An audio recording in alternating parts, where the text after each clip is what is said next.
So by tradition, we are once again, thanks to CityClub, gathered to both survey and to weigh what broadly we have all experienced over the last 12 months. And to that end, we have assembled, as usual, some of the most interesting players who were a real part of the recent mix.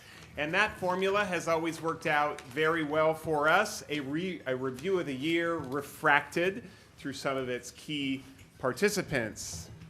So how should we think about the year just past, 2019? What is there to learn? What did we miss? Who will we miss? Who made it happen? And who's just getting started? But we also hope today will trigger some personal thoughts for everyone as well. It's not just how did the year go, but how did your year go?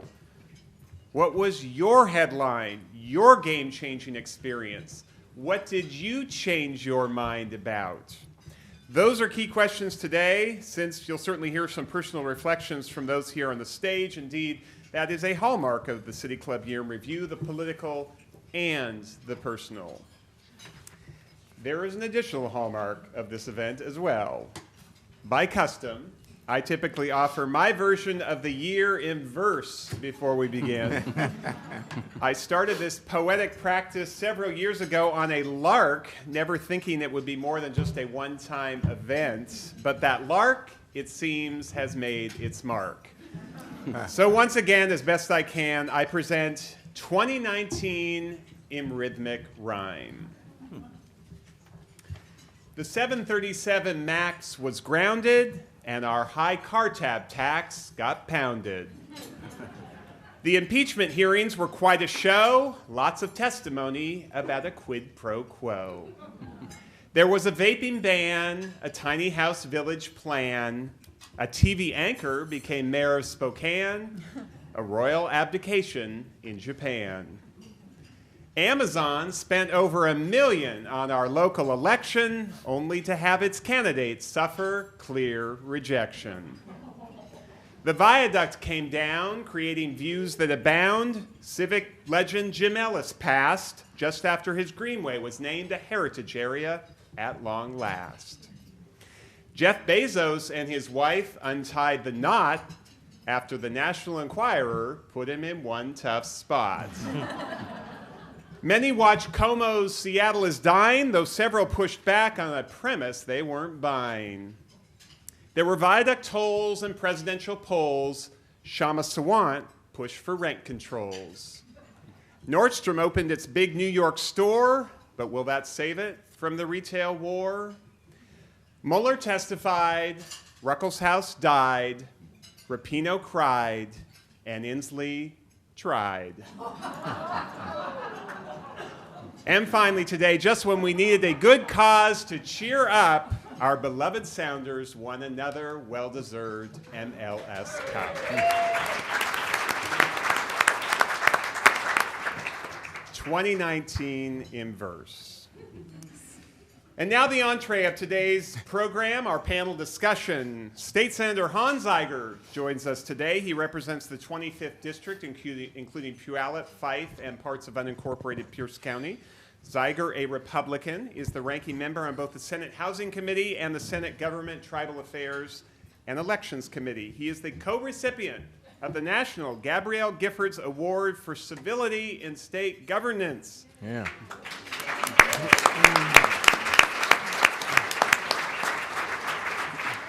And speaking of civil discourse, Zeiger is a two-time Year in Review City Club panelist, and City Club, of course, is the ultimate in civil discourse. Diana Birkett Rakow joins us. She serves as Alaska Airlines Vice President for External Affairs. Under her watch, Alaska this year launched the Week of Lift, where employees give back during a nationwide week of volunteering. Rakow also serves as the board chair of the Seattle Metro Chamber of Commerce. Also joining us, Gordon McHenry Jr. He is the new president and CEO of United Way of King County. He has the right background.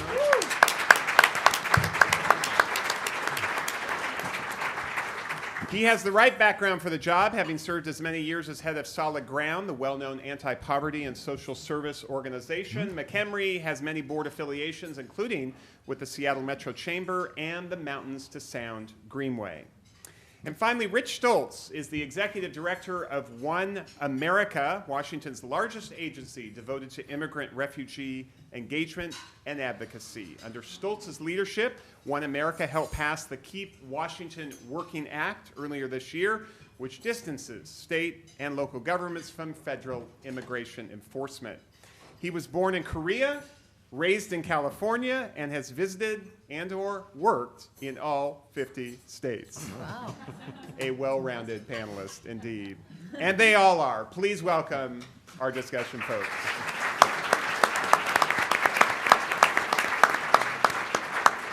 Okay, we start this panel off like we do every year with a discussion of some quick items. Answers are interesting to these questions typically, and we want to just get some thoughts out right up front here. Starting with you, Hans Zeiger, what were one or two of the most defining moments of 2019 for you?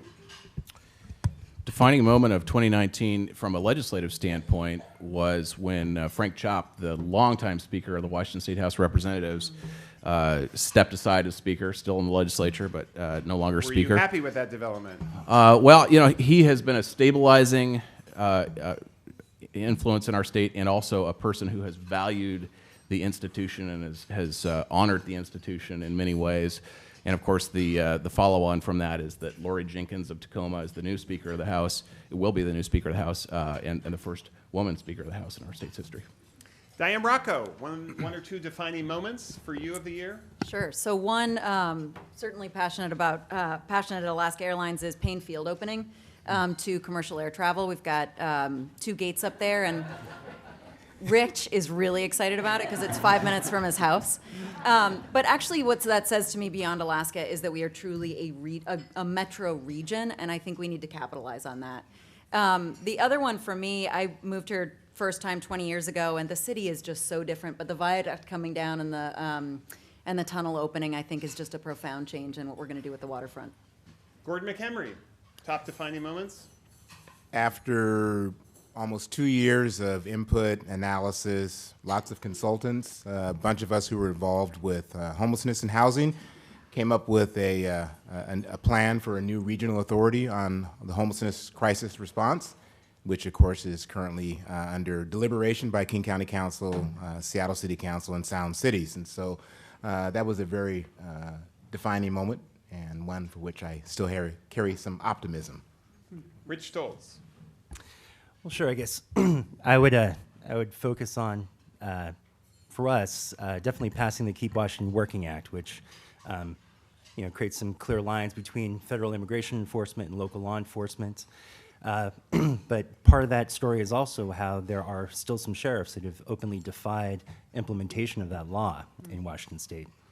And then locally, just the way in which the elections played out, with Amazon pouring a bunch of money and then becoming the story to its detriment and to the detriment of their candidates, I thought was another defining moment around, the way in which community residents still value these major companies, but don't want to see these companies sort of telling everyone else what to do. We will get to those local elections, I promise you. Another hallmark question of this event, one of my favorites, and let's start with you, Diana Rakow. What did you change your mind about this year? Well, it kind of gets to those elections. And I think it's less change my mind, but more realize that, like most things, the picture is a little bit more nuanced than I think we realized. The issues that voters care about before and after the elections are still the same. But I think I came to realize how much more nuanced the relationship with elected officials was, and I did not think Kashama Sawant would win, and she did, and I and others need to be poised to work with the council to make sure that good things happen for the city. Gordon McHenry. I start with the proposition that governing by initiative is unwise and inefficient. And I'm also in deliberation as to the will of the people around necessary investments in infrastructure, and how do we find a path forward so we make the investments at the time when they need to be made and not have to agonize over it 20 and 30 years later or in the future. And so, Let me just follow up. So did you change your mind about what you think of the initiative process? What did you change your mind about on this subject? I thought I was. You thought you liked initiatives. I thought I. You thought other people agreed with you? I thought the people agreed with me. That's exactly right. and once again, they didn't, and so I'm concerned about that. Yeah. So I haven't changed my mind. I'm just concerned that people don't agree with me. Fair enough. Okay, Rich Stolz, what'd you change your mind about? What did I change my mind about? I think I changed my mind about the impeachment process at the federal level, because first I thought it was just going to be a waste of time, and now I actually do think that there is a very strong case that needs to be made, at least on a symbolic level, to move forward. And so, but I do have concerns about what it means for politics and the ability to get anything done in Congress. And in my communities, the ones that we work in immigrant and refugee communities, the consequences are pretty stark, and it matters a lot what Congress is able to do and what the president is able to do without any accountability. Hans Zeiger, did you change your mind about anything? I never thought that Tim Eyman would run for public office, and I've been proven wrong. There we go. One we'll come back to also. Diane, let me start with you on the local elections, on our kind of longer format questions here. You're the board chair of the Seattle Chamber. Let me ask you with that hat on to respond to this. Obviously, that group played an unprecedented role financially in the city elections. 5 of the 7 candidates, however, went on to defeat those you endorsed and endowed. What does that say about the direction of Seattle and about whether the business community is in touch with that direction? It's a great question. I know one that a lot of people are thinking about. When we started the election cycle this year, there was a lot of polling done and about the issues that people care about the most. And those are transportation, homelessness, housing, public safety, the sort of basic stuff of life, of living here and doing business here or working a job here, and making sure that many people, as Rich and Gordon both work hard for, many people can be part of that success. What's interesting is that now post-election, I referred to this earlier, the issues actually in terms of what people care about are the same. And people are still as relentlessly focused on solutions to those problems. They chose different people to put in office to get to solutions, but it's still incumbent on those people to get to solutions. So I think pretty different routes. A to pretty those different route. solutions. And I do think, we all saw, and again, I think everything is a little bit more nuanced than sort of single drivers, but certainly the nationalization of our election and that becoming part of a conversation that Bernie Sanders and Elizabeth Warren and others led into, it did change the conversation. It changed the narrative. A huge part of the business community is, Rachel's Ginger Beer and Awaji Maya and Dick's Burgers, and Dick's talks about getting everybody their best first job. Those are business leaders in communities, or business leaders in the community that are very in touch with the community. And there's a lot of really large businesses like Boeing and Microsoft and us and Amazon that are working really hard to be in touch with communities. I think we do continue to need to listen, and we do need to continue to engage our employees in that conversation, because our employees are the citizens of the region. And then finally, I think we need to work with the council on solutions, but we need to work with the regional leaders on solutions too, because it's not just about Seattle. Gordon McHenry, on this same topic for you, you aren't the board chair, but you were on the board of the chamber, so pretty close to this event. The Amazon contribution, there was obviously a backlash, but it bought a lot. I mean, $1 million buys you a lot of mailers and a lot of TV ads and that kind of stuff. But so on balance, did it backfire, or, there was some help, but what's your view about the Amazon contribution that you guys took and spent as the chamber? I think that the Amazon contribution brought to light some of the tension that exists in our progressive, neighborly approach to Puget Sound. And I reflect on the article that was, or the quote of one of the candidates who said, I'm running for office, I'd like your support. And the neighbor says to that candidate, I don't like the fact that you're backed by the chamber and by Amazon, just as that person is picking up their prime Amazon package to take into their house. And so I think it's like what Rich said, that we don't like the appearance of anyone telling us what to do. So the large amount of money, the amount of money that came in one lump sum at one point in time, or basically two donations, became the story, as opposed to just a corporation headquartered here who was actively involved in the political system. I think that was the unfortunate aspect. But did the chamber anticipate that would be a story? I mean, was there any talk about not accepting this or trying to talk Amazon out of it, or maybe give a couple $100,000 at the end, not $1 million? What was the conversation? Or was it all like, yeah, we'll take your money?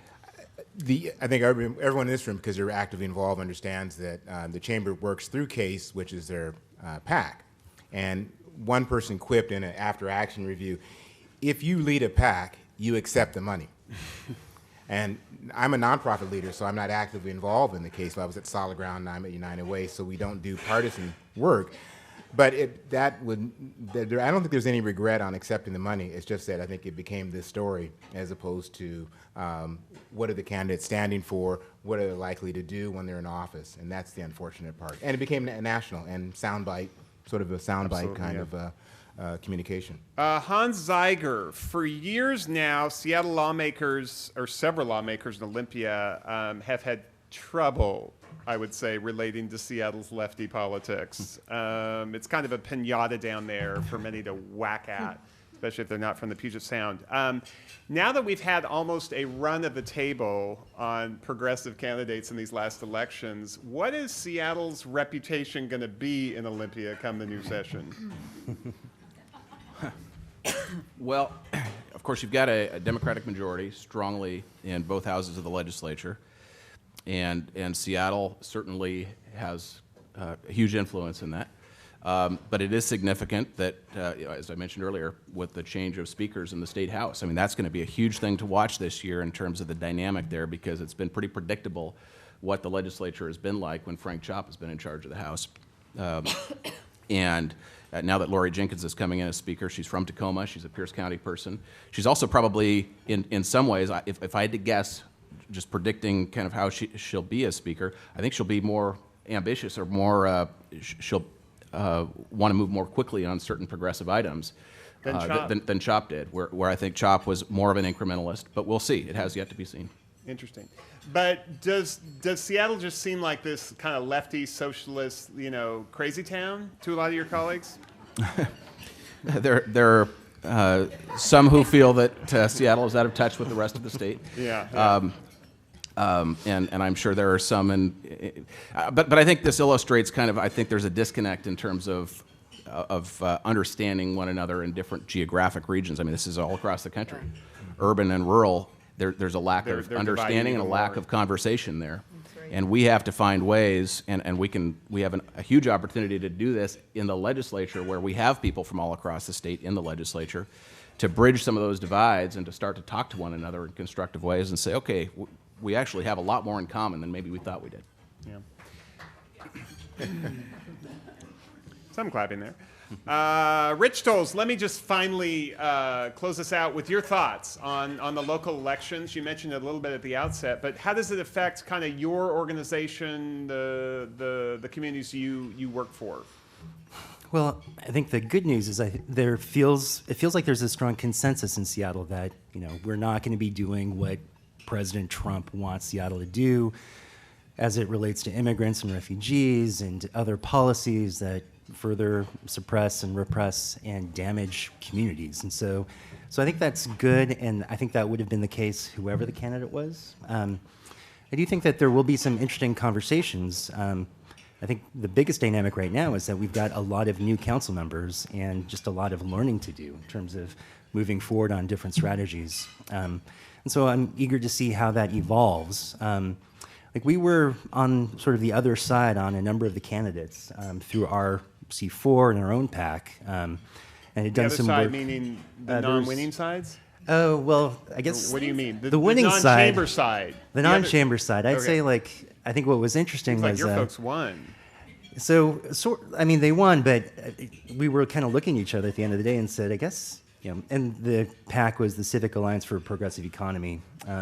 Far less money, and I think from our perspective, it was, Amazon's decision to nationalize the race that actually turned the tide in a lot of ways. I think a more substantive conversation around how different council members would have actually benefited their districts would have had a very different outcome. And so I just thought that was just striking. So we benefited, and the candidates we were working with just benefited from, in some ways, like an amazing miscalculation. From that and so I backlash. think that's important.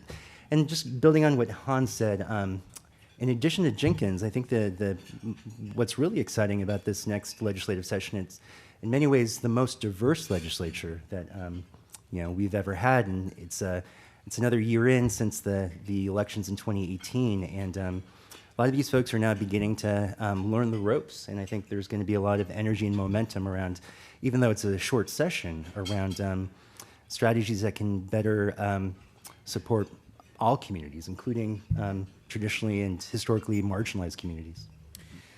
Hans Zeiger, another election question. Initiative 976.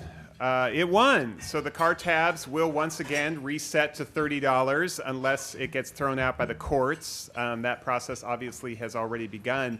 Assuming, however, that 976 is upheld and the will of the people, as expressed in the vote, stands, how dire is that going to be for state government? And what are you guys going to do? Well, here's what we should do, because I think we can actually make this a win-win, because the message from the voters, I see as very strong in my district, because we had 71% of my district voting for 976. And so I think the legislature, first of all, needs to acknowledge that in a bold way. But we can also do something creative, which is to take sales tax on the sale of cars and move that out of the operating budget where it goes now, gradually, put it into the transportation budget. There's a clear nexus there, car sales. And we can't if we do that gradually, we can't backfill all of the cuts that would be Because you got made. another $400 million hit to the state. But we can backfill some of the critical programs there this year if we were to do that.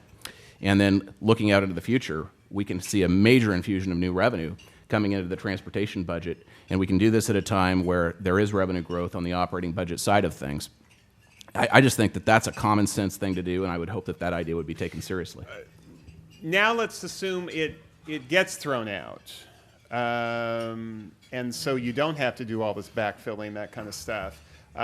You said you think the legislature should do something bold. I guess what I Yes. hear you saying is in the past they've actually implemented some of these votes that have been later thrown out. Do you think they should do that? I think the legislature, recognizing what just passed, should go in like the '99 legislature did after the passage of that $30 tab initiative, and like Governor Locke did at that time, and say we are going to go ahead and provide car tab relief legislatively, acknowledge the will of the voters. We're going to make some critical reforms to Sound Transit, use Kelly Blue Book instead of MSRP for the valuation of tabs, not gut transit, but do something that I think would mean fairness in the eyes of a lot of people in the Central Puget Sound region. And I think we ought to elect the Sound Transit Board. I mean, I think there ought to be that level of accountability and public participation in the selection of people who are making that kind of decision about our region's future and the kind of money that they're dealing with. Were you for 976? I voted against 976. I understood that there would be cuts involved there, but now that it's passed, I do think that the way to go is for the legislature to take bold action. Any other thoughts on 976 from the panel? If it's not blocked by the courts, it's going to create a lot of heartache for a lot of communities that need to figure out how to get to jobs, childcare, and other basic services. And I think it's safe to say that folks were more focused on the amount of the car tab and less on the consequences of the enactment of 976. Ditto. Agreed. Okay, Gordon, moving to homelessness, you talked about it a little bit, this regional approach. Let me follow up on that.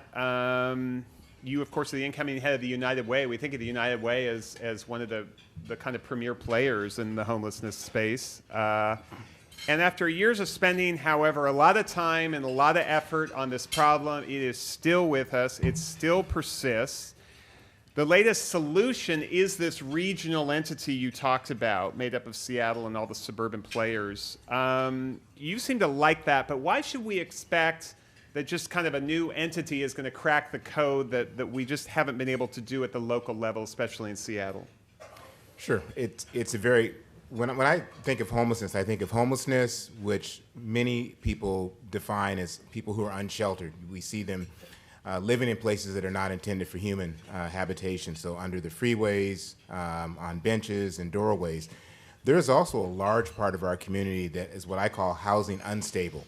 They are one paycheck, one medical bill, one family fight, one acute crisis in terms of mental health or behavioral health away from becoming homelessness, because they have no, they have a very limited community and very little income to enable them to have stable housing. So I look at both those who are homeless and those who are housing unstable, and it's a very complicated situation. And we take these, City of Seattle has an approach. King County has an approach. There are 38, I think, other municipalities in King County, suburban cities, sound cities. They have their individual approaches. And yet we're talking about our neighbors, our family members who are struggling in this region, which we today are defining as King County, but of course is actually a little bit larger. So what we're trying to put in front of them is a regional approach to how we respond to people who are in that kind of a crisis.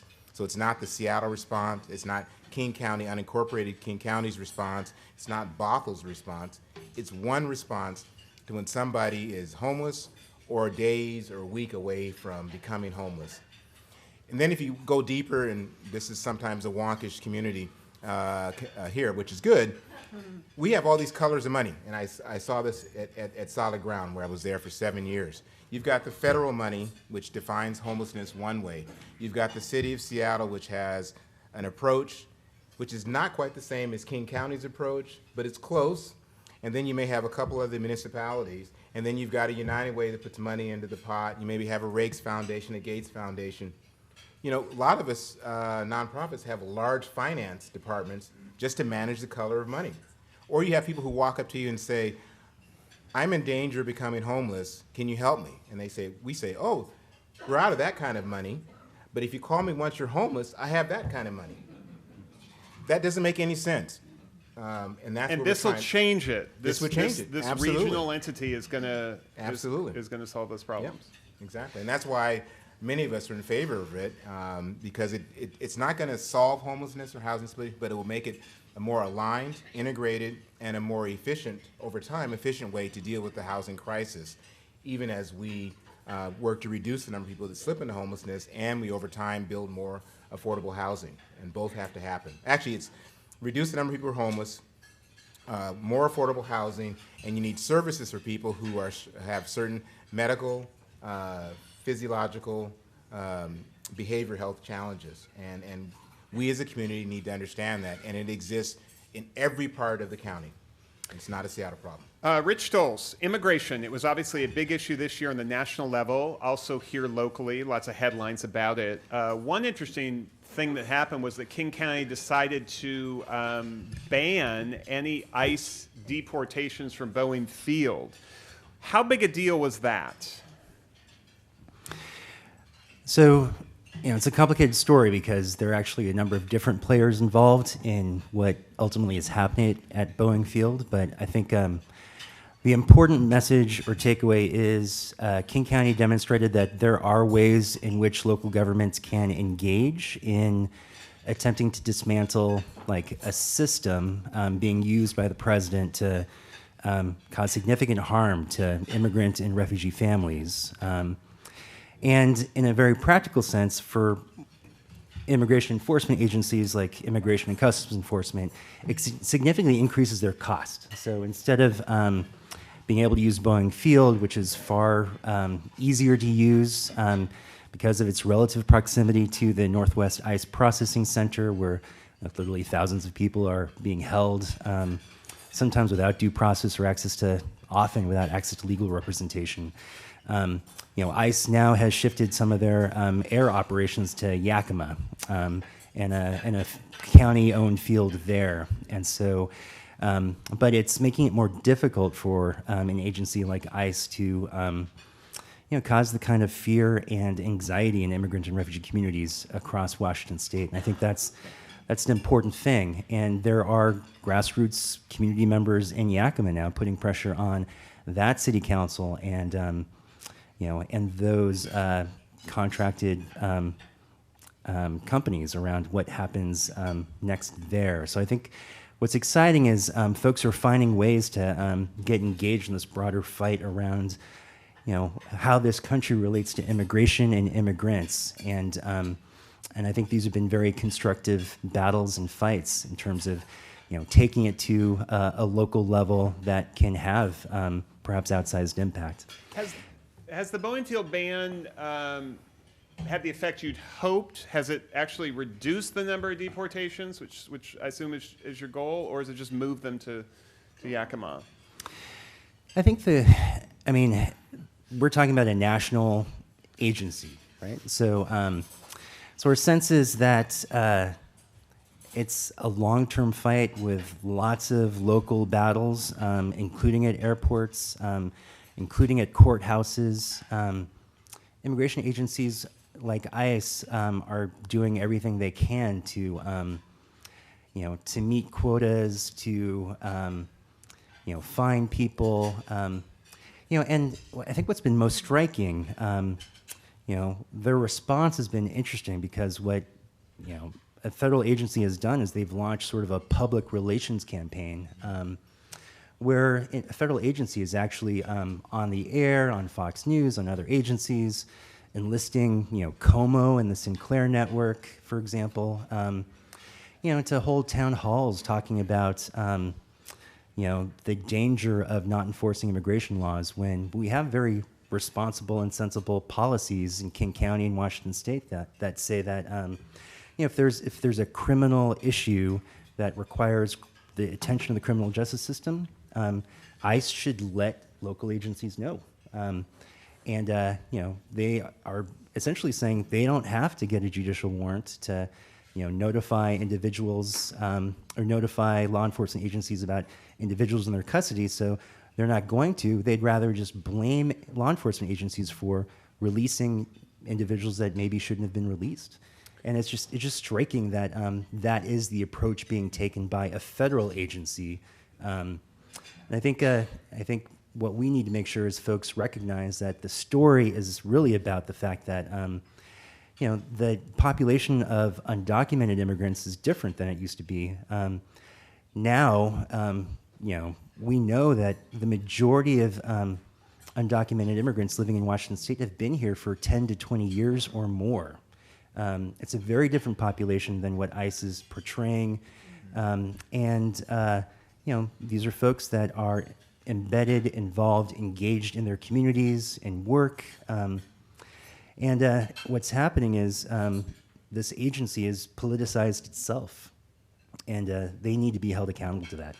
Okay, Diana, Rakow, let me get you on your Alaska Airlines hat. Earlier this year, of course, the FAA grounded the 737 MAX. It's created a lot of disruption, of course, and uncertainty throughout your industry. How has it affected Alaska Airlines? So I know I have a lot of wonderful Boeing colleagues in the room, and we love that they are here, and we love what they do for our community and for our airline. We haven't had any MAXs in our fleet to date. We didn't when the plane was grounded. We have 32 orders. We have 3 that should have been delivered by the end of the year and 6 that should be in our operation by the summer. There's been a ton of work happening and a ton of review looking at the federal level within Boeing, with the airlines, looking at what happened and what can be adjusted. And what I go back to is our pilots, and I meet with our labor union and our pilots on a regular basis to talk about what they're hearing and that conversation with our mechanics as well. And I think when they're comfortable to fly and to put their families on that plane, I will be as well. And this is going to be one of the most heavily scrutinized airplanes that we've ever put in flight. And I think the biggest opportunity that we have is just really talking to people a lot, and making sure that folks have the information that they need to make their own choices about flying. You're not flying, they're not in your fleet now, but as you say, they're on order, Yep. and you have several that are going to be delayed, presumably. How does that affect you guys going forward? Does it make it tougher if you're not getting new airplanes? What do you do? Yeah, I mean, there's always, within an airline, you obviously need net new capacity, people, something to put planes on to grow. But they're also, some planes are owned, some planes are leased, and you may do lease returns. And so you could delay lease returns in order to keep that capacity in your system. We're excited to get the MAX, so we really hope that, on the right timeline, we can bring those planes into our fleet. But it ultimately makes it harder to grow, but there's ways to mitigate that short term, and we're going to keep doing that. And one quick follow-up on Sure. your fleet. You, of course, bought Virgin America. I believe they are all Airbus. Is the whisper true? And Boeing will probably love this answer. That you're going to sort of phase those out and go to an all-Boeing fleet. Alaska, the Seattle company, going to an all-Boeing, the Seattle company fleet. Well, you're going to hate this answer, but we haven't decided that yet. And actually, to be honest, I mean, Boeing is a hugely important partner, and these guys know that, and they're a hugely important part of our fleet. We actually, the sort of, the way it comes home to humans for us is we've got Boeing pilots and Airbus pilots, and the Airbus pilots love the bus, and the Boeing pilots love the Boeing airplane. We've got a lot more of the Boeing airplane. And some of them are actually starting to bid and train back and forth, which is an interesting experience. So, we'll kind of, you can't trade out a whole bunch of airplanes all at once anyway. So we're going to keep making the right decision for the airline and for the people that fly with us, and keep partnering with Boeing, as we like to in this Rich, I community. tried to get a commitment out of it. Okay, now some rapid questions. We want just a phrase, maybe not even a full sentence, but a phrase. And we'll start with Rich and come down the line. We've got about 4 or 5 of these questions. What is your reaction to the impeachment inquiry and today's issuance of articles of impeachment? Rich, briefly. I kind of feel sad about it, but it feels like the important right thing to do. Gordon McHenry. It's important to be held accountable. Diana? Those things, and I want to make sure we don't take our eye off continuing to get critical work done for people every day. I'm the Republican here. I prefer we wait till the 2020 election. Okay. And then let's start with Gordon and kind of go around this way. The second question, what local or regional issue didn't get enough public attention this year? What didn't get enough attention, Gordon? Progress in supporting students persisting through high school and 2 years into college. Diana? Multimodal infrastructure development, and obviously we're biased around airports, but making sure that we've got the aviation capacity that is smartly designed for the future and the growth of this region. Hans Zeiger. In the transportation category, the launch of the Puget Sound Gateway Program, the Highway 167 and 509 completions. And finally, Rich, what didn't get enough attention? The wave, with all the attention that Seattle got, the wave of people of color running for office across the region and state, many of whom getting elected, and I think it'll have a significant impact on all the regional issues we're talking about. Okay, Diana, what received too much attention locally this year? That's a hard one. I think in some ways it actually is the ideology of the candidates that we're running. 72% of people in polls want solutions, not ideology, and we polarize ourselves when we talk about ideology. As Rich pointed out, there were a lot of really good people running for office, and we want really good people to run for office and get work done together. So I hope that more conversations like at CityClub will happen, and we can train ourselves to talk about the issues and not just about the forces behind them. Hans Zeiger, what was overplayed? I think we think about politics and we look at the national level, and sometimes I think we'd be better off just focusing on what we can make a difference on locally, and so I think we spend too much time on national issues and not enough time on local issues. Rich? I'd say the Democratic primary. I feel like I'm experiencing a level of fatigue, and so I don't even know who's going to be at the next debate and who's left, and I would say that. Gordon, what got too much attention? Inappropriate behavior that gets magnified, inappropriate behavior across the nation that's magnified through social media, YouTube, and tweeting, and takes our eye off local problems and local solutions and local needs. Okay, finally, Hans Zeiger, what would you say is the greatest top-of-mind threat facing our nation? Incivility. Rich. President. Gordon. Lack of civility. Diana. The level of polarization and our inability to manage change. Okay, we want a final reminder here that audience cards, you can pass those in. We'll have City Club people be walking around with those. So if you got those, just kind of raise your hand and they will get to you. Okay, we have time for another brief round of sort of longer format questions. So let me ask you guys to keep these not just, I mean, more than a phrase, but not quite a, dissertation. Gordon, on homelessness, let me ask you about the tiny house village movement. It strikes me as pretty interesting, and maybe an underappreciated solution that's sitting right there in front of us. The track record of the folks exiting homelessness and getting into permanent housing is much better from those tiny house villages than it is from tent cities or even traditional shelters. And those tiny house villages, we sort of all know they're actual structures. They got heat, insulation, electricity. They lock their front doors. I mean, they're little mini houses. Mm-hmm. It seems like there's some working with those. Is that your view? My view is that when you have a sense of community, which could be family, could be social workers, could be the church community, could be the neighborhood association, when you're going through a struggle and you have that sense of community, you're likely to do better. And some of the tiny home villages reflect that. Either it's a community amongst themselves, they have support coming from public sector, from nonprofits.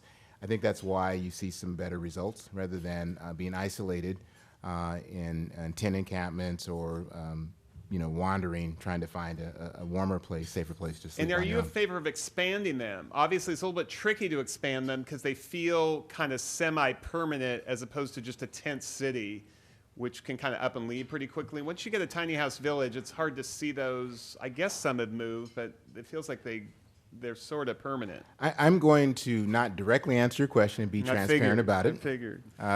For those who knew me at Solid Ground and those who know me at United Way, I firmly believe, and United Way does, as does Solid Ground, that preventing someone from slipping into homelessness is the most important thing anybody in this room can do. And so I think we need to continue to put efforts into prevention strategies. We need to put resources into flexible dollars.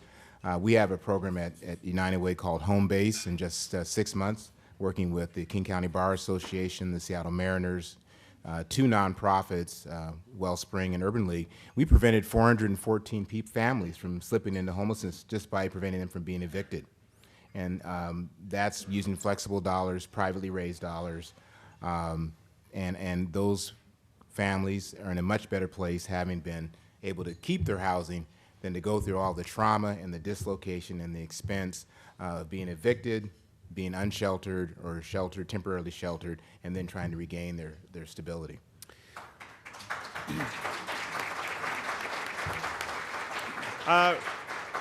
Rich, let me ask you about the 2020 census and the quote-unquote citizenship question. Folks like you have been pushing that, your organization, to not have that be part of it. You won that battle at the Supreme Court. How big a deal was that, and are you worried about the census in any way next year in terms of the community you serve? Yes, I am still worried about the census because in many ways, like similar to what we've seen, the president and his administration do on immigration policies, it's not just the policy itself, it's the fear created by the policy and its announcement and coverage of that policy that has as big an impact. And so it was a significant win that the citizenship question will not be part of the census. But in some ways, we're repairing the damage done with people who are afraid that the census will still be a tool used to to harm their families, right? And so there is significant work happening. The legislature passed and set aside funding to support community-based organizations across the state to conduct outreach. The Philanthropy Northwest and other partners have pooled resources, Seattle Foundation, others, to support funding for community-based organizations. So there's a significant effort happening across the state, and I hope it'll be successful because so much is at stake if the census experiences an undercount. But you know, everything else happening in addition to that question, you know, puts the onus on us as a community to make sure that, you know, people get counted. And without that, the impact of the fear has a danger of, you know, diminishing what we're able to accomplish. Okay, Hans Zeiger, let me ask you about the governor's race. All the top-tier Republicans, it seems, have taken a pass on challenging Inslee. Reichert's not going to do it. McKenna's not going to do it. Kim Wyman, Secretary of State's not going to do it. Bruce Dammeier, down in your region, isn't going to do it, the Pierce County executive. How come no top-tier Republican? Are they scared of being on the same ballot with Trump? Well, that may be a factor, but there's also the factor that Washington State has gone longer than any other state in the country without electing a Republican governor. It's, you know, last time was 1980 with John Spellman. We've come close on a couple of occasions, but you know, this is a tough state for somebody, and there's Republicans who you just mentioned who are doing other very important things. I think you could see somebody like Bruce Dammeier running in 2024. I think, you know, you'll see him you know, get reelected in 2020, and then he'll be out around the state becoming better known after that. That's just my speculation. But I do think that we have some bright some rising stars on the horizon. We should say there are a couple Republicans that have announced, but much lower profile than any of the major ones that have taken a pass, which seems to me has created this opening for Tim Eyman, who's running as an independent, but is going to get a ton of Republican support, as he kind of always has. Give us your view of Tim Eyman and how you all, how you sort of finesse his run next year. It strikes me as, unless anyone else gets in, it will be Tim Eyman as one of the top two with Inslee. I think there's a very good probability that Eyman comes through the primary as one of the top two. And what does your party do? Well, the Republican Party has a bit of a complicated relationship with Tim Eyman, but Tim Eyman has a very loyal following out there, and that's very important to recognize.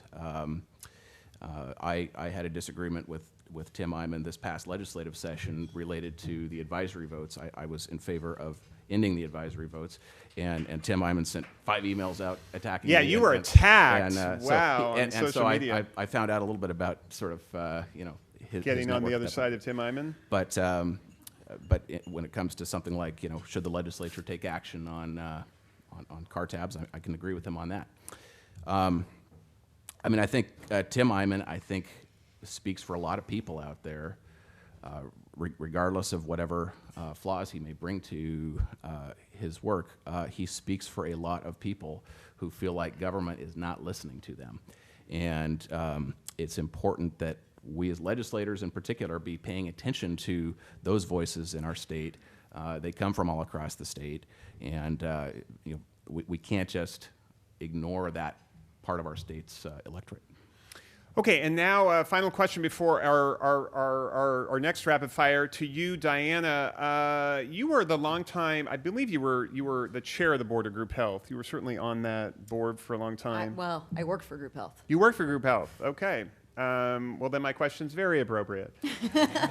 And I had 2 babies there, too. There you go. Okay. Healthcare, it's obviously top of the mind for most voters. There's lots of talk nationally about a Medicare for all, something, you know, this side of Medicare for all. Where are you at on kind of Medicare for all versus private insurance? And is Group Health, now Kaiser, kind of this interesting middle ground that's a solution we should be looking towards? Oh my goodness. Well, there's a lot of people in the room that have a lot more brain cells saturated with healthcare right now than mine, because I feel like a lot of my brain cells sort of got overtaken by learning aviation in the last 2 years, so you guys can help me out. You know, based on kind of group health, I thought was the reason I moved out here was to work for group health. I thought it was a phenomenal model. I think Kaiser Permanente is a phenomenal model. It's sort of what Gordon was actually talking about around homelessness. It's a system, it's a place where regardless of what you need, you can figure out, it doesn't matter, you don't have to go to this place to use this kind of money or this place to use this kind of money. You can go and get preventive care and get labs and get you know, pharmacy stuff and get surgery and have babies all in one place. I love going to the doctor because my doctor is my doctor and my 2 kids' doctors. And they'll send me to who I need to if I need something more, but it's just a remarkable way that is really, we talked about being patient-centered, and I think, and what Gordon was describing was patient-centeredness for homelessness. That if you're a young family that, you know, lost a job and is just on the edge, you need one thing. If you're a chronically disabled person that hasn't been able to have a job, you need another thing. And group health and Kaiser Permanente enable that, and I think that is a model that we should look at. Medicare for All is a fundamental change of our nation's financing system for healthcare, and I don't know if we're ready for that. But the underlying principles of actually basing it, based on what a patient needs and putting it all in one place is absolutely the way that we need to go. And is there a sign that the group health Kaiser model is spreading, or has it kind of stalled out and it just sort of sits in one little corner of the whole industry? Well, it definitely is spread a lot. It exists in Medicare and it exists across the system. I think what we haven't figured out is how to make it work really sustainably for the rural parts of our country. Okay, some rapid fire, and then we will get to the audience questions. Someone will bring me those audience questions. And if you have them, get them in now. Okay, let's start with you, Rich. We'll come down the line again. These are just simple phrases. What was the most troubling visual image for you this past year? Yeah, I continue to be haunted with images of children in, in metal fence cages, and so that Gordon. sticks with me. Oh, sorry. Gordon? That's where I immediately went there too. Locking up kids at the border is ridiculous. Diana? So did I actually. As a parent, I just can't fathom that. And I was thinking the same thing. I was thinking about that 2-year-old girl being detained by border agents at the U.S.-Mexican border, that haunting picture of that girl crying. And starting with Gordon and coming down the line, what was the most positive visual image for you the past year? I'll weigh into my Mountain of Sounds Greenway trust hat and having the National Heritage Area designation, which is very rare in our country, bestowed upon King and Kittitas County along I-90. And that was pretty positive. And when you get out there and look out into what we have preserved and what we're going to enrich through culture also, that's pretty positive for our region. And Jim Ellis lived to see that Absolutely. designation Yes, he did. by a few months, so that's great. Diana, your positive image of the year. After the orcas being in the news last year with incredibly sad images, I loved seeing the images of the orcas swimming back into the Sound. Hans Zeiger?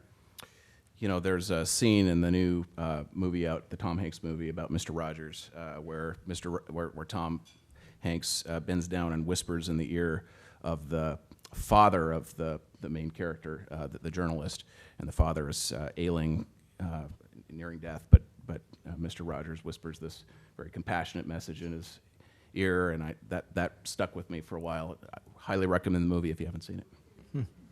Rich? Megan Rapinoe being herself. Yes. The what? Megan Rapinoe being herself. Yeah. Okay, Diana, let's start with you and kind of round robin it. What book, piece of art, piece of music, or film do you remember most and why? I still keep going back to Brene Brown's work, Daring Greatly, Braving the Wilderness, all of her books. Getting back up on our feet after a knockdown, trying to be open and vulnerable, and working through some of these things that are just simply not binary. She's got a great TED Talk, I She recommend. does. Yeah. Hans, piece of art, music, film, other than Mr. Rogers, just to get something else out from you that you remember most from this year. You know, my wife and I watched the miniseries on Chernobyl. Oh. It's a haunting miniseries, and it's shocking, but I think very much worth seeing. Is it? How do you refer to it? Is it Netflix? Is it Is it Netflix? HBO. HBO? Okay. Rich, art, music, film. What struck you? What struck me was the way in which the television sitcom Superstore seems to have. I don't know if folks even watch it, but I think I'm one of the few, and I think it's hilarious and kind of their approach Superstore? to Superstore. I never heard of it. I mean, see, it's actually on network television, but I Is it on recommend Fox? Do we play it? We may. Okay, Gordon. Music, art, film. What struck you? I read a book on the historical fiction book on the evolution of what we now know as the U.S. Virgin Islands and British Virgin Islands, starting in when they received their independence from Europe, and it was a great because it was multi-generation. It was set in sort of success and failure, persistence, overcoming colonialism and racism, but also how fast a community can change and evolve. And we had the privilege of going there for our big family vacation. But it just reminded me in basically 100 years how much can change and how much of our society reflects things that happened 300 and 400 years ago, and we're still dealing with them for better and for worse. And the story of the immigrant story, the refugee story, the powerful cultures that are part of the United States of America, it's really special, and we tend to forget about it. We tend to take it for granted, and we tend not to appreciate the various stories of everybody in this room, especially our indigenous folks. Okay, we want to get the audience in here a little bit before we close out with our panel. So you all have yellow, green, and red papers. That was the word. Our panel has them too, so you can play this game, but it's really for the audience. Okay, yellow is yes. I'm sorry, green is yes. It's like stoplights. Green is yes, red is no, yellow is maybe. Okay, we got about 10 quick questions, and we want you to just raise the card that represents your best answer to this question. Did you vote in November? Green is yes. Yeah, oh, wow, we have one guy I see who didn't vote. Why didn't you vote? Who are you, and why didn't you vote? You just moved here, okay. All right. Welcome. Yeah. Okay, are you going to refuse to pay your car tab if I-976 is struck down? Are you going to sort of follow Iman's lead? Are you going to refuse to pay your car tab? Everyone's good payers. We got a couple yellows. I don't see any green. So this is not a room of Iman civil disobedience folks. Okay, are you new to the area in the last 5 years? Surprising number. Green is yes, red is no. Okay, and then how about, are you new to the area in the last 10 years? And then how many of you are new to the U.S. within the last 10 years? I don't see any. One in the back. One in the back, okay.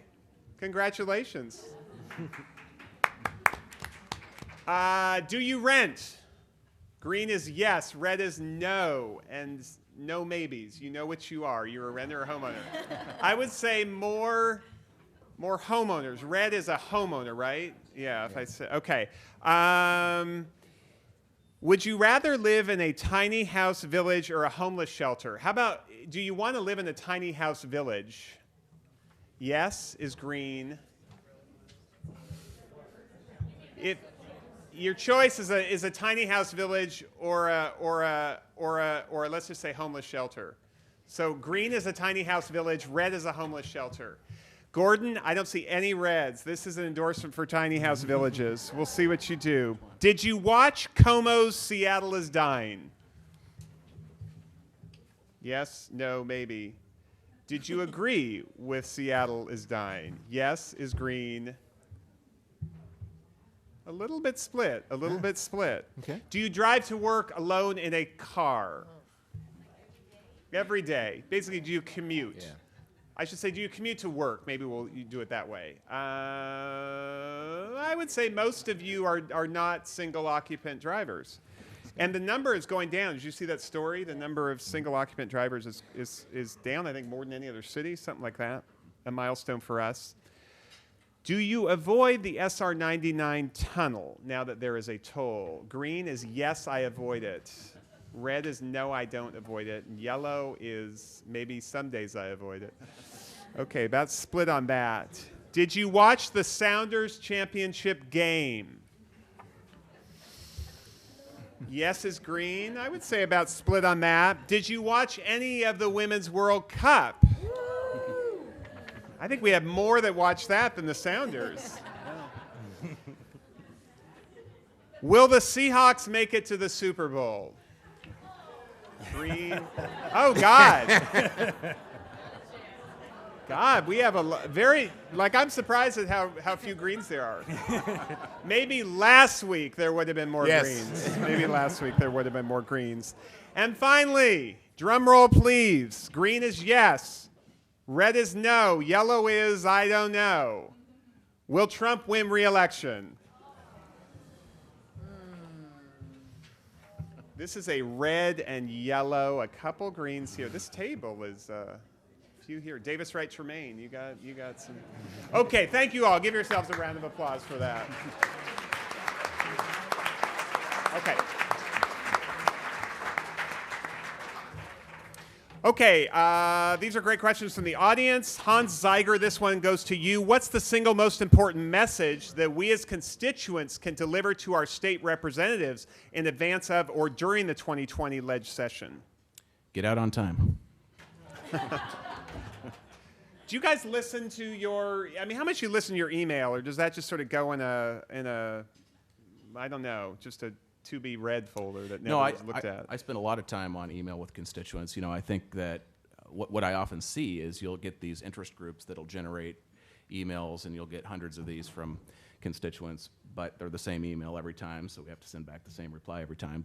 But if I get a personalized email where somebody's sharing their story and their heartfelt concern with an issue, that means a great deal to me. And very often I'll try to call people on the phone if there's an opportunity to do that as well and engage that way. So I think the vast majority of legislators do take their emails very seriously. Rich Stolz, how should we address, you mentioned this, but elaborate on this, how should we address sheriffs who do not enforce the law that was passed earlier this year to basically not engage with ICE? Well, I think there's a whole process moving forward around implementation of Keep Washington Working. And so I think there are two stories to focus on. The first is, since there isn't a mechanism that the state can hold that sheriff accountable, I think that it may depend on litigation to actually require those sheriffs to comply with the law. And I think the second thing to note is most of these sheriffs are elected leaders. And so many of them are in places where they're likely to be reelected, but I do think it's important that they be challenged on their wisdom and judgment at the local level when the elections come around. Diana Rakow, Seattle has the biggest gender pay gap in the country. I haven't fact-checked that, but we'll just let that kind of go. I know it's big. Whether it's the biggest, who knows? A few years ago, however, the chamber created an initiative to address this. What progress has been made, and what more can business leaders do to address the economic health of our region? That was an initiative called 100% Talent, and a lot of companies signed up for that, and they made commitments about moving their own company forward in terms of the gender pay gap. I don't have the statistics either, CR, but one of the biggest things I think that companies can do is put women in positions of governance, because a lot of the decisions and sort of policy that is made is often made by a board of directors, not in terms of specifics of pay, but overall compensation philosophy. And so having women in those roles, and there's a lot of efforts, including ones in Seattle, to get more women on boards. We're privileged, and Nordstrom as well, that both of our boards have 50% or more women in the board of directors. Thanks. And it does make a big difference. Okay, to all of you, you mentioned it, so let's just go down the line on this and get a little more color, if you will, starting with Hans. It's about polarization. How do you feel about it, and how's it playing out locally, and how would you solve it? A real simple firing line question. Hans Zeiger. Well, I think political leadership makes a huge difference, whether it's at the campaign level, whether it's in the policy process. And when I first ran for the legislature, when I was first elected, I should say, a former legislator shared with me a bit of wisdom that I've carried with me, which is that relationships are more important than policies. It's not to say that policy doesn't matter, because what I've learned since then is if you want to have good policy, you darn better have good relationships. And I have seen that played out over and over again in the legislative process, where things work best, where there are good relationships. And if you set the example of that and you show that things can get done, people are going to follow that and are going to prioritize those relationships. It does strike me that Olympia, I mean, obviously you have battle lines, but it's not as polarizing as DC. That's right. We do better here. That's right. And most of the bills, the vast majority of bills, pass on a bipartisan basis. Many of them are unanimous or near unanimous. And the ones that get the headlines are obviously the more controversial ones. But I have seen genuine friendship flourishing across the party lines. I've experienced that in my own life since I've been a legislator the last 9 years. And that is a real possibility. We can be friends, we can be partners, but we don't have to see eye to eye on everything. We reflect the diversity of our state in terms of opinions. Opinions are all over the place, but that doesn't mean we can't be friends. Diana, your solution to polarization. I do think that forums for human dialogue are critical. It's a lot harder to be sort of polarizing and horrible when you're looking somebody in the eye. I do think that the media can make a big difference as well. I think the more that reporting covers facts and covers both sides of an issue and helps us be informed voters and informed members or informed participants in that dialogue, maybe less sort of the sensationalist social media and more unpacking of issues that are really critical and fundamental to our state and city and country will also help that dialogue. Gordon? Agree with both Hans and Diana. I think in our region, in our state, more often than not, we agree on the what. We get intention around the how. How do we solve a situation or address an issue? And I think the relationships matters. I think being willing to have the in-person conversation, preferably. If not that, then maybe a phone call as opposed to an email or a tweet. And I think we need to be more uncomfortable. We need to be more comfortable being uncomfortable with people who disagree with the what's. The last thing I'll say is that too often, many of the people who are being uncivil or are in conflict have the privilege to have that time and capacity to be uncivil and to be in conflict. And we think about, like we do, people who are homeless, people who are struggling with housing, wanting their kids to be successful in school, wanting to deal with breaking the cycle of poverty. Those people don't have that privilege. They're just trying to survive for themselves and for their families. And we who have the privilege are the ones who are sometimes exhibiting some less than civil and inappropriate and silly behavior. And so let's be serious about serious issues, and let's talk to each other and Rich? let's try to solve. Sorry. Yeah, it's a big question, particularly now. And I guess the points I would raise are similar to Diana's in the sense that relationships really matter. It's important not to make assumptions. I think there are a lot of assumptions about Eastern Washington or other parts of the state, or even Western Washington, that people make without necessarily spending time in those places. For example, I think there are perspectives of Yakima in Seattle, and as an organization that has a presence in Yakima, what people typically talk about when they talk about Eastern Washington is not appropriately nuanced or even accurate, and it's certainly the case going the other way with folks in Yakima talking about Seattle. So relationships really matter, and then I think there is a big issue to think about with regard to media and social media. Some of that feels like that is beyond like what I can manage, but certainly anything that breaks down barriers and assumptions matters. Okay, Rich, this one's for you. Our region seems to be quite welcoming to immigrants who are in the tech sector. Are we as welcoming to those who aren't? Well, that's a good question, but I think one thing to remember is there are so many different stories that people bring.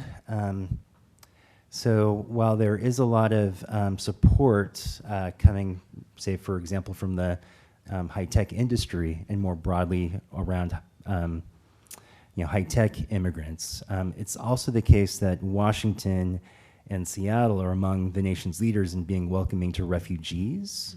And given the different policies that have been implemented around not asking about someone's immigration status before providing a service, for example, that is under local control, I do think that, generally speaking, we're in one of the more welcoming parts of the nation here in Seattle, and I think that's something we should be proud of. And I also think it's the case that that's true when you get out of Seattle, and it becomes more challenging in other parts of the state where there is a serious conversation around what ICE and immigration agencies are attempting to sell to local governments and agencies around what they should be doing with regard to immigration enforcement. And that's where the politics then really come into play, as well as constantly trying to provide facts when we're in the face of a lot of misinformation coming from the federal government and our own president. Okay, Hans Zeiger, given how close Initiative 1000 was, that was the affirmative action measure, that it almost passed statewide, do you believe the legislature should be bold and implement this initiative as well? I think that we should uphold what the voters have said. I do think there are ways that we can be inclusive, more inclusive than we have been in our state government, while continuing to uphold the principles that I think the non-discrimination policy that came forward in Initiative 200 back in 1998. That was a very interesting process legislatively. It was an initiative to the legislature as opposed to an initiative to the people. And the Chinese American community got heavily engaged in that issue, and It split them. But that is, it's certainly a topic of conversation that's not going away, and more to come, I think, legislatively. Okay, Gordon, McHenry, Seattle is Dying, the Como documentary. Did you watch it? What was your reaction, and did it set back the cause of homelessness, which is really the whole part of your portfolio? I watched it. I took a deep breath. That was insufficient, so I went for a walk. That may not have been sufficient. So yeah, I disagreed with it. I thought it was a disservice to the complexities of homelessness and housing instability. I thought it was bordered on being disingenuous and deceitful in terms of the people that we react to, the community that United Way and Solid Ground serve. And it was just disappointing that it was out there, and I thought it was portrayed as documentary, and it was fiction, in my opinion, and it distracted people from the serious, from those who are more serious about coming up with long-term solutions. And this is for all of you quickly, and I'll start with Rich and come down the line. Does Seattle have any urban planning in terms of the city we're leaving the next generations? It's about transportation, but thoughts on urban planning, and is Seattle doing it well in transportation and in other areas? I don't know if I can do that quickly. I'll just say that there is a big transportation issue, and it's a land use question that we all need to figure out. Okay.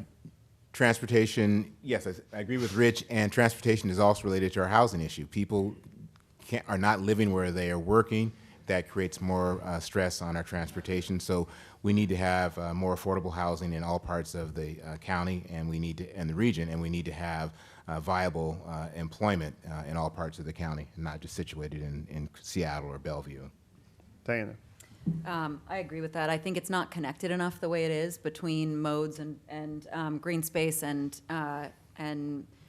communities. And I also think, just specifically with regard to airports, we're not doing enough to look at. There is stuff in place, thanks to the legislature, to look at the region, but we need to make sure we're growing Seatac smart and the rest of the region. Do we need another big airport in the region?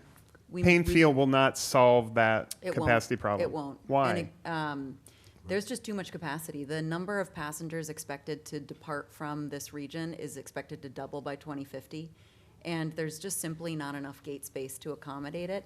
And there are some proposals to grow Seatac. I think we're very much aligned with the need to grow Seatac. We're not entirely aligned with what's been proposed today. We want a quicker gates coming online quicker and connected to the main airport for a better passenger experience. But even if you do that, just back to the land use problem, there's communities around that. And so we need to look south and north where population centers are to make sure we can grow. Okay, you did get your chance. Yeah, real in quick. transportation. So from Sorry. the state level. So back in 2015, the legislature passed the largest transportation investment package in state history, and a lot of great projects coming out of that. But we are behind in so many categories of transportation already, and we were at the moment that passed, actually. And so Senator Steve Hobbs, the chair of the Senate Transportation Committee, put forward a carbon tax package that had a number of other revenue sources. This year, it's, I think, the start of a multi-year conversation. And from a Pierce County perspective, we have so many projects down there that we've got to do.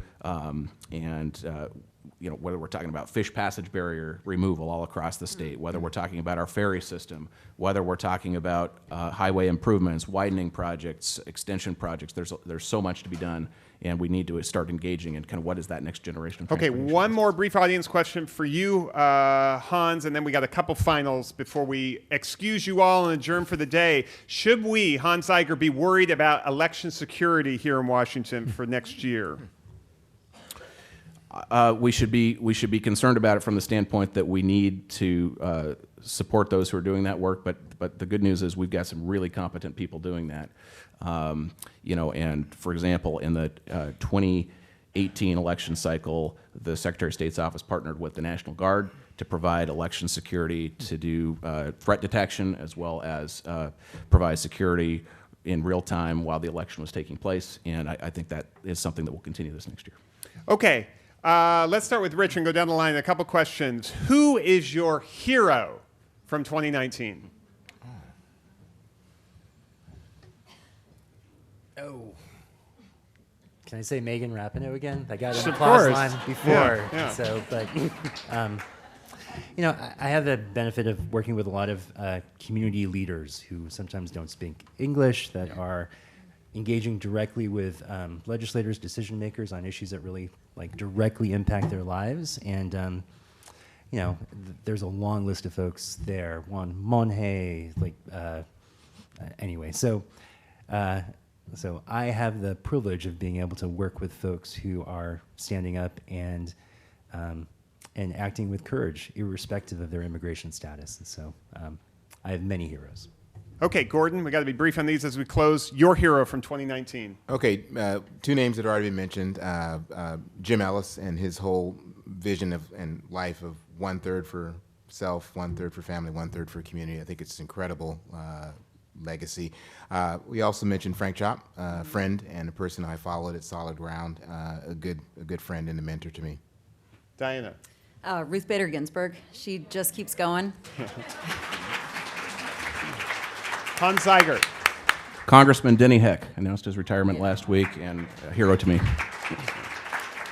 Okay, and then prediction. What is your best, boldest, most insightful prediction for 2019, or for 2020 rather? Hans Zeiger, and we'll go down the line to close it out. So this is a personal one? Yeah, sure. It could be personal or professional prediction. Okay, so my wife is expecting a baby girl in Oh. April, and so this will be our second daughter. So my goal is to Good be for a you. Good for you. good dad. I feel like I'm going to steal Gordon's, but he can build on it. We are going to establish a regional authority for homelessness. Yes, we are. Somehow Trump will lose the next election. Okay, I'm going to invite Betsy up here to close us out, but let's thank our panel once again. They were great.